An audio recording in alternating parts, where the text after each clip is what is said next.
Have you ever gone weeks, months, or even years without sitting down for a proper listening session? In over a couple decades as an audiophile, it's happened to me. But I think that's okay.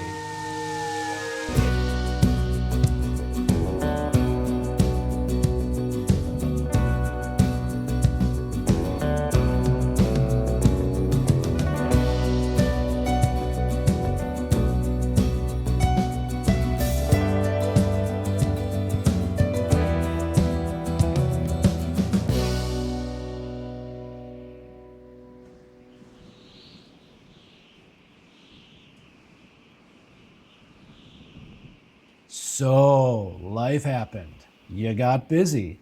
Maybe you were out with friends, or you had family obligations, or you were working late all the time, or maybe you were traveling, or whatever. Maybe you got caught up in other hobbies for a while.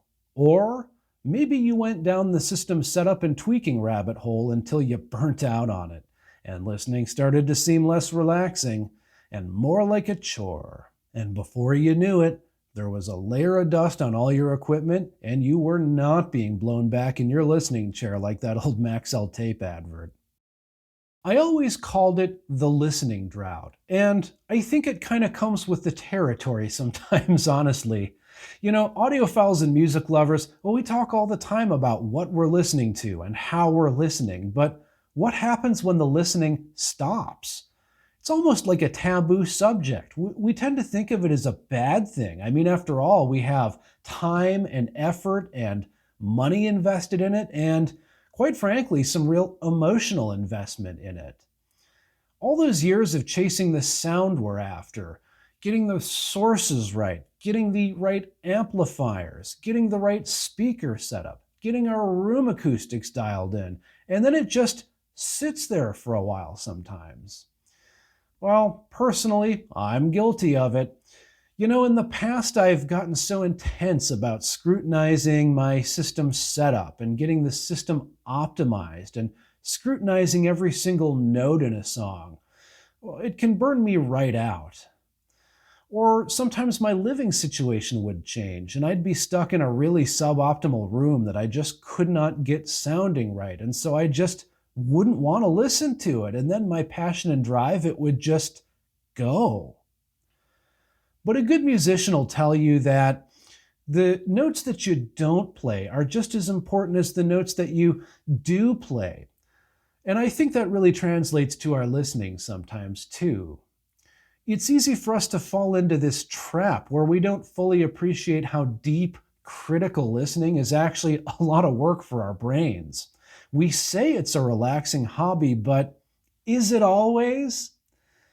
Well, it turns out that audiology research shows that the mental energy you spend analyzing sound, over time it leads not just to auditory, but also cognitive listening fatigue. Neurological studies show that analytical music listening engages executive control networks in the brain, which increases effort, not relaxation, but effort. So really, if you want to relax with your music, passive listening of familiar, calming tracks at reasonable volumes is actually what lowers stress levels and stress markers like cortisol and heart rate, while intense critical listening, it's really an active task mentally. So if you get sick of your listening, you really don't need to feel guilty about stepping away for a while.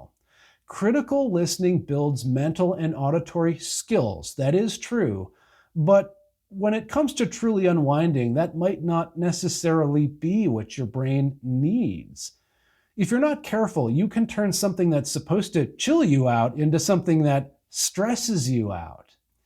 So you need to consider how you're listening. It can be relaxing, but if you're constantly trying to scrutinize every little nuance, well, it might just exhaust you to the point that you really don't want to do it for a while afterwards. I think as music lovers, we often feel like we should always be in critical listening mode, analyzing every detail of a song's structure or its production value, or how it interacts with a component, or just the overall tonal sound of it. We're always trying to scrutinize all these things.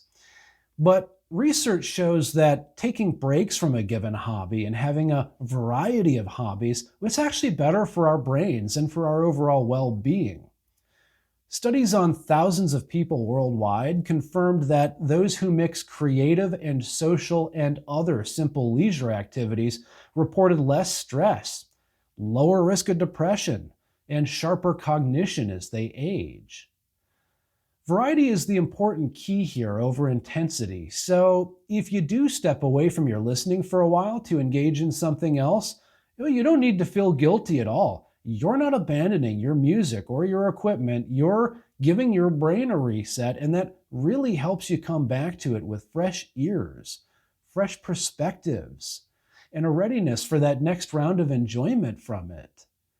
Now, if you're in the drought and you want to get out of it, of course it depends on how you got in there in the first place. If you were busy with work or family, well, those things are important, and really it's less of an issue of desire and more an issue of time and access. So you can probably find a way to make your listening faster and more accessible, maybe more portable. If your system is cumbersome or time-consuming to use, you definitely can consider re-equipping, going with things that have fewer constraints and fewer barriers to your listening. If you're away from your home system too much, or if you have young children, for example, and you just can't listen and make noise in the evenings anymore, well, it's probably time to look at a good high-quality headphone setup, and those have really come a long way in recent years too.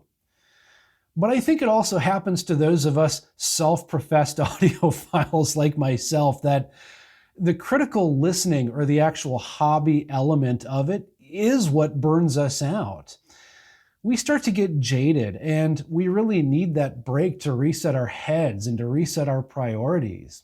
Now, when it's time to come back from the listening drought, you can start by identifying what it was that burnt you out in the first place. So, if you got sick of your catalog, well, it's just time to find some fresh music that reignites your passion. Maybe you give a shot to a genre that you once dismissed. Maybe now you find out that actually you just weren't ready to appreciate what it had to offer, and now you're ready. Maybe somebody recommended an artist to you and you just never checked it out. Well, now it's time to check that out. Maybe you decided that you didn't like what your system was doing and you got discouraged, and that's what put you into the listening drought. Well, it's probably time to trade some gear out. Try something that gets you excited all over again. You don't even need to make an upgrade. You don't have to put money into this. Sometimes a lateral move to something different that is more aligned with your requirements and your objectives is really all you want or need. If you have a big music library, you probably have some gems in there that you forgot all about. Go through your collection, pull them out, rediscover them. I think that's part of the fun of having a good collection. If you want to know the truth, personally, sometimes I think about completely dumping my whole system and totally starting over from scratch, maybe with something that's more convenient to use, something that will encourage me to sit down more frequently for those little quickie listening sessions so that I don't have to make a whole production out of listening. Maybe I, dump the tube amps for solid state, something that I don't have to wait half an hour for it to warm up before it sounds right. Maybe I switch from a spring suspended turntable that I'm feeling the need to tweak and futz with to a fixed plinth, something that's a little bit less needy in terms of setup. Or maybe it's time I finally ratchet up my digital game and put less emphasis on analog sources in the first place, something that I can just access with the touch of a button. But, to be honest, every time I do warm up those old tube amps and dust off a vinyl and get it playing, I don't want to get rid of them. Oh man, they're such a pain sometimes, but they sound so sweet. And that can really be the catch-22 of being an audiophile sometimes. But, I think we have to take a step back every once in a while and remember what a beautiful privilege it is to have those things and to be able to get to experience what we have. Because when the drought ends, whatever the catalyst might have been, you finally had time again. You finally decided to swap out that old component that wasn't working for you. You found something that you liked a lot better, or you found some new music that reignited your passion. Whatever it was that brought you back, oh, it's always such a natural high to come back to listening. You feel fresh again. You power your rig on, you get a favorite song playing, and it can feel new and exciting all over again. Or otherwise, maybe you feel like you're meeting up with an old friend that you haven't seen in ages, and it feels so good. So I think the listening drought is really part of the natural cycle of the hobby of listening to music for a lot of us. It isn't wasting, it's building up. Like a good musician will tell you, it's the silence between the notes that makes that next note so much more impactful, so joyful. So the next time you have a listening drought, don't worry about it. You probably needed it, and you'll be better off for it.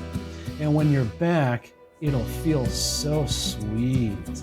So if you're in a listening drought right now, maybe it's time to give listening a fresh chance. And if you're still not feeling it, well, that's okay too. You can trust your instincts. Might be that whatever hobby you got into instead, it's still serving its purpose, and that's okay too. So what about you? Do you go through these listening droughts I'm talking about? Or maybe for you it's different. Maybe you've got a different relationship with your listening, and a regular, constant cadence of listening, maybe it's what keeps you regulated. Maybe you rely on that. Or are you more like me, where maybe it comes in spurts and you do need to take a break from your listening and do other things, and then you come back to it fresh? I'd love to hear what you have to say about that in the comments. I'm always interested to hear your experience and your perspectives. And if you have ideas for topics you'd like me to cover, by all means, put those in the comments as well. I appreciate hearing what you have to say about that. So, thank you for watching this video. Happy listening, and I'll see you in